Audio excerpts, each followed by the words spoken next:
मेरे साथ खोलिए बाइबल की अंतिम किताब the book of Malachi, Malachi की पुस्तक। और मैं चाहता हूं आप मेरे साथ खोलें मलाकी की किताब और उसका पहला अध्याय, चैप्टर 1। और मैं पढ़ रहा हूं, I am reading from my Hindi Bible. मैं अपने हिंदी शास्त्र से पढ़ रहा हूं। एक अध्याय का दूसरा वचन यहां लिखा है, यहोवा यह कहता है, मैंने तुमसे प्रेम किया है पर तुम पूछते हो, तूने किस बात में हमसे प्रेम किया। यहोवा की यह वाणी है, क्या एसाव याकूब का भाई न था?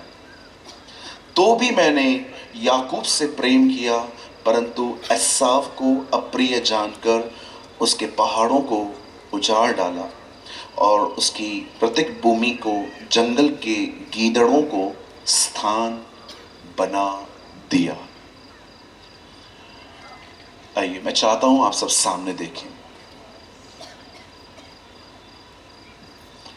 हमारे बाइबल की पहली किताब जो है उसका नाम है हिंदी में उत्पत्ति। In English we call genesis, in Urdu पैदाइश।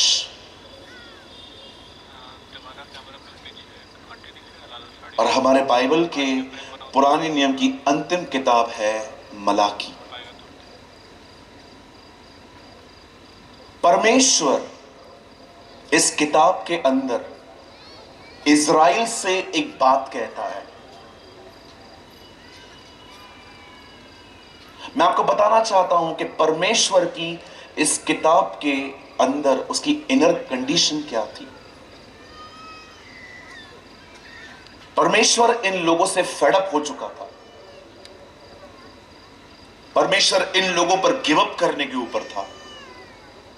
और परमेश्वर इससे पहले कि इन लोगों के ऊपर गिव अप कर दे, उसने लगभग उनके ऊपर अपना काम करना, बस उसे बंद ही करना था, तब परमेश्वर उन लोगों को दो भाइयों का जिक्र करता है।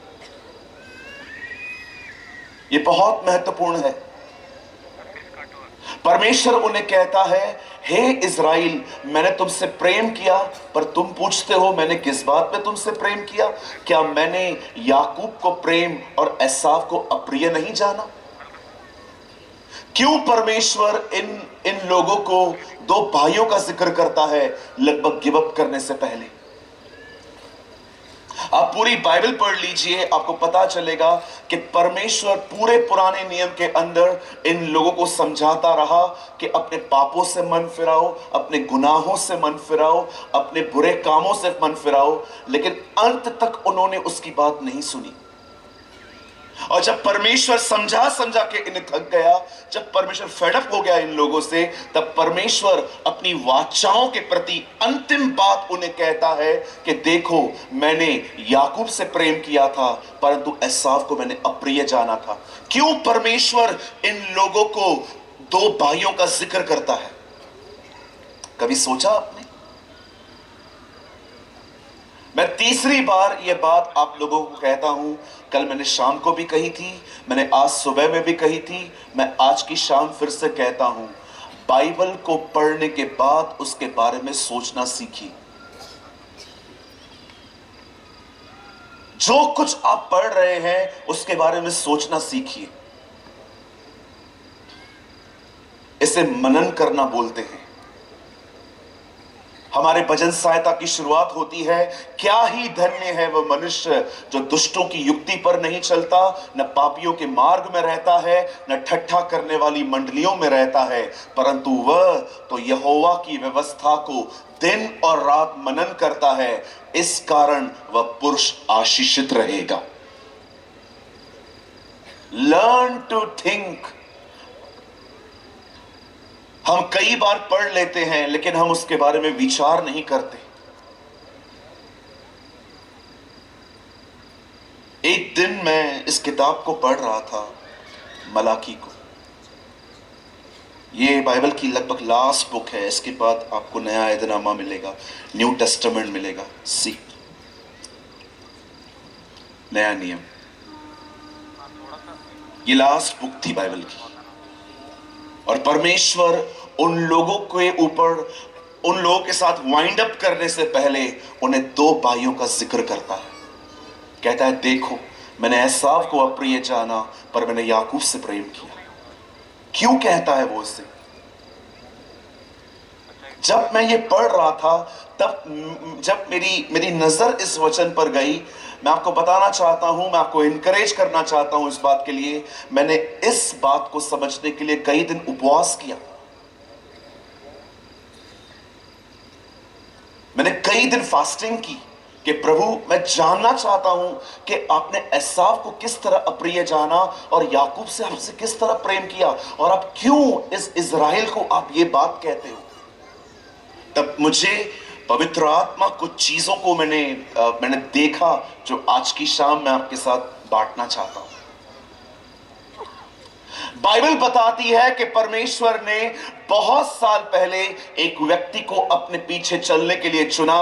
His name was Ibrahim. उसका नाम इब्राहिम था। बाइबल बताती है जब परमेश्वर ने उसे अपने पास बुलाया, उसकी कोई संतान नहीं थी, पर परमेश्वर ने उसे वादा किया कि परमेश्वर उसे संतान देंगे और उसकी संतान कनान में रहेगी। इसीलिए परमेश्वर विश्वास के द्वारा उसे वहां से निकालकर उस देश में ले गया।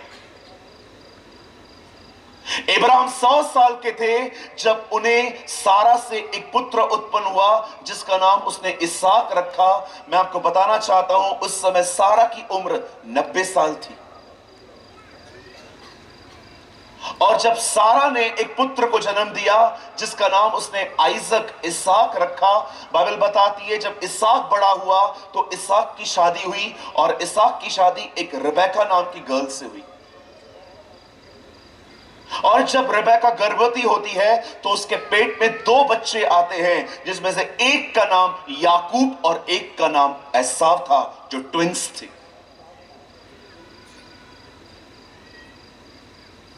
बाइबल बताती है कि ये बच्चे अपने आप में जब पेट में थे रेबेका के अंदर, ये अपने आप में लड़ते थे।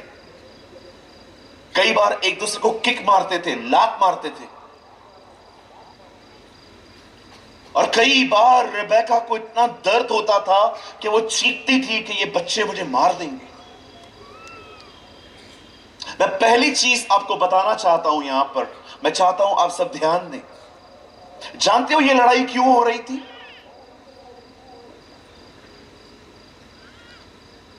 ये लड़ाई सबसे पहले बाहर आने के लिए हो रही थी। वो चाहता था मैं बाहर आऊं, वो चाहता था मैं बाहर आऊं। आपको लड़ाई और झगड़े सिर्फ वहां पर मिलेंगे जहां पर लोग नंबर 1 आना चाहते हैं, और कहीं पर भी आपको लड़ाई नहीं मिलेगी। आज कौन लोग लड़ते हैं? जिन्हें पद चाहिए, ताकत चाहिए, पोजीशन चाहिए। नम्र व्यक्ति कभी नहीं लड़ सकता। आज भी आप उन लोगों को लड़ते हुए देखोगे जिनको पोजीशन चाहिए, जिनको ताकत चाहिए, जिनको चीजें चाहिए। 2 भाई थे, उन्होंने कहा चल झगड़ा करते। क्या कहा? चल झगड़ा करते। तो बोला झगड़ा कैसे होता है? उन्होंने ऐसा किया, उन्होंने कहा देख, ये चीज मैं रख देता हूं, तू बोल मेरी है, मैं बोलता हूं मेरी है, इससे झगड़ा होगा। तब उन्होंने वो चीज रख दी। एक ने कहा ये मेरी है, दूसरे ने कहा ठीक है तेरी है। उसने बोला नहीं नहीं नहीं नहीं नहीं, ऐसे नहीं, तू बोल मेरी है। उसने कहा चलो ठीक है। दूसरी बार वो चीज यहां पर रखी गई और कहा गया अरे ये चीज मेरी है। उसने कहा ठीक है तेरी है। उसने कहा नहीं ऐसा नहीं करना है, तू बोल मेरी है। बोला ठीक है चलो। तीसरी बार उसने वो चीज रखी और कहा ये मेरी है। उसने कहा ओके तेरी है। कही अपने बाजू वाले को सब तेरा है, लड़ मत। प्रॉपर्टी के बात पे झगड़ा करते हैं आजकल। अरे लेके जाने तो, कौन सा हम लोग ऊपर लेके जाएंगे?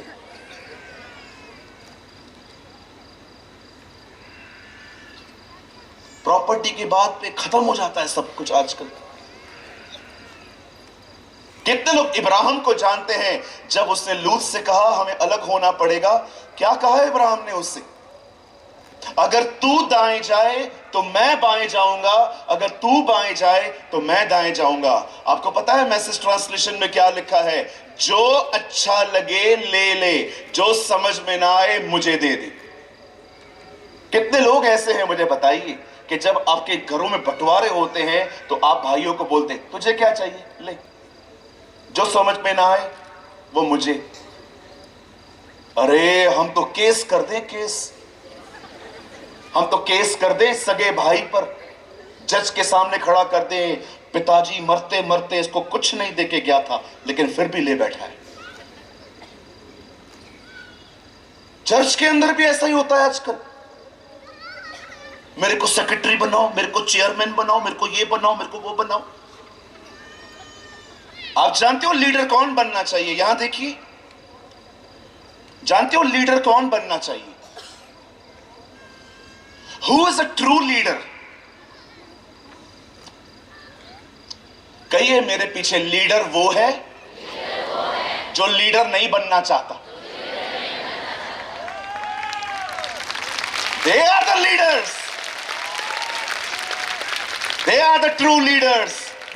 आप पढ़िए कलाम पाक को, वचन कहता है जो मिनिस्ट्री करना भी नहीं चाहते थे उन्हें भेजा गया। मूसा कहता है मैं बद्दा हूं, मैं कैसे जाऊं? परमेश्वर ने कहा तू जा, मैं तेरे साथ रहूंगा। गिदोन कहता है मैं इतना डरपोक था, स्वर्गदूत आके उसके पास आके कहता है प्रभु तेरे साथ है शूरवीर सोरमा, O mighty warrior, go and fight. वो कहता है अगर प्रभु हमारे साथ होता तो हमारी दिशा ये होती। यिर्मयाह को जब परमेश्वर बुलाता है तो वो कहता है मैं तो लड़का हूं, मैं कैसा जाऊं? इतिहास गवाह है जो लीडर नहीं बनना चाहते थे खुदा ने उन्हें ही लीडर बनाया। आप चाहते हैं कि परमेश्वर आपको खड़ा करे? कभी पद की भूख और प्यास न रखें, हमेशा निचले स्थानों को चुने। यीशु ने कहा जब तुम किसी विवाह में जाओ आगे मत बैठो, पीछे बैठो। याद रखिए, दुनिया कहती है कुचलो और आगे बढ़ो, परमेश्वर कहता है दूसरों को उठाओ, मैं तुम्हें उठाऊंगा। हमारे खुदा की खूबसूरत बात जानते क्या है? अगर ये पानी है ना, अगर ये जमीन है, कोई गिर गया ना, याद रखिए वो कभी उसको हाथ से नहीं उठाता है, वो हमेशा नीचे जाएगा और आपको अपने दोनों हाथों से ऐसे उठाएगा कि तू उठ, मैं नीचे रहूंगा।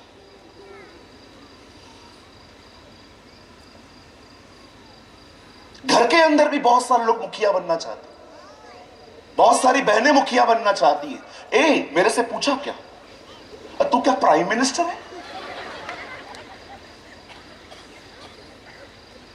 सब काम मुझसे पूछा करो क्योंकि मैं हिटलर के खानदान का हूं। तो जर्मनी में पैदा होते आप, यहां क्यों पैदा हो गए? हर जगह पे जहां पर जिनको बड़ा बनना है ना, हमेशा लफड़े यही लोग करते। ये देखो अंदर ही लड़ रहे थे, वो एक दूसरे को मार रहे थे। तू नहीं जाएगा बाहर, वो बोलता था मैं जाऊंगा बाहर। कहिए अपने बाजू वाले को नीचे रहो, बोलिए बोलिए, पीछे वाले भी बोलिए, बोलिए नीचे रहो। यस, हमारे प्रभु की पहली आज्ञा क्या है मती में? धन्य है वे जो मन के दीन है, स्वर्ग का राज उन्हीं का है।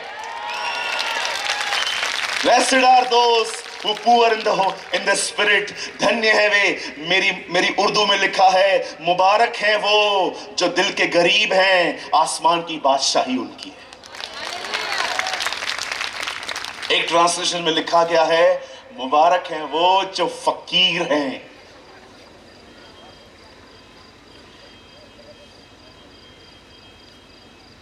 आप चाहते हैं खुदा आपको उठाए? आजकल किसी के पास भी चले जाइए और उनको कहिए ब्रदर आप मेरे लिए प्रेयर कर दो। ओ पिता परमेश्वर, मैं दुआ करता हूं इस भाई को ऊपर उठा और ऊपर उठा और ऊंचा उठा। आप 2000 साल पहले पतरस के पास जाते ना और उसको कहते ब्रदर पतरस प्लीज प्रे फॉर मी, वो आपके लिए रो के बोलता प्रभु से नीचे ले जा, ये ऑलरेडी बहुत ऊपर है। हमें नीचे आना है।